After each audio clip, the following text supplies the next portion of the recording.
उधर ईरान की तरफ से भी भयंकर पलटवार हो रहा है। ईरान ने खाड़ी देशों में मौजूद अमेरिकी बेसिस पर फिर से अटैक किया।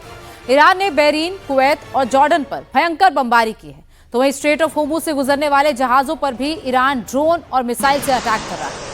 खबर है कि ईरान के मिसाइल अटैक में 2 कार्गो शिप्स को भी नुकसान हुआ है।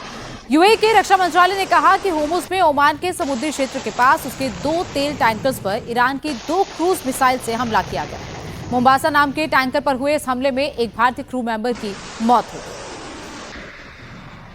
तो इस तरीके से लगातार ईरान पर अटैक हो रहे हैं। अब ईरान भी पलटवार कर रहा है, वो भी चुप नहीं बैठ रहा है। और जिस तरीके से जॉर्डन में अटैक हुआ, खास तौर पर जिस मोम्बासा शिप पर अटैक हुआ, उसमें एक भारतीय क्रू मेंबर की मौत हुई।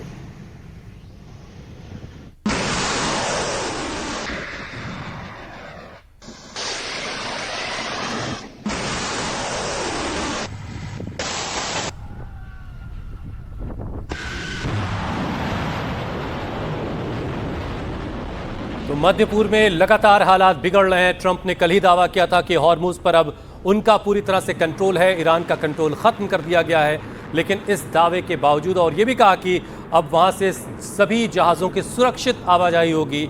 और ओमान की वाटर से गुजरते वक्त इसी बीच यूएई के शिप्स पर हमला हुआ है और ईरान ने इन 2 कार्गो शिप्स को, ऑयल टैंकर्स को निशाना बनाया है।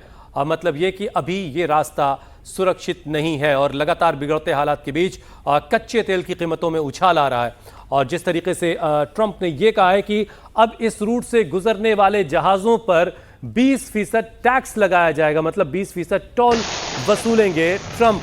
और इसके बाद भी बाजार में कच्चे तेल के दामों में तेजी देखी जा रही है। तो ये जो कच्चे तेल के दाम है, ये $110 प्रति बैरल के पार पहुंच गए थे जब युद्ध अपने पीक पे था।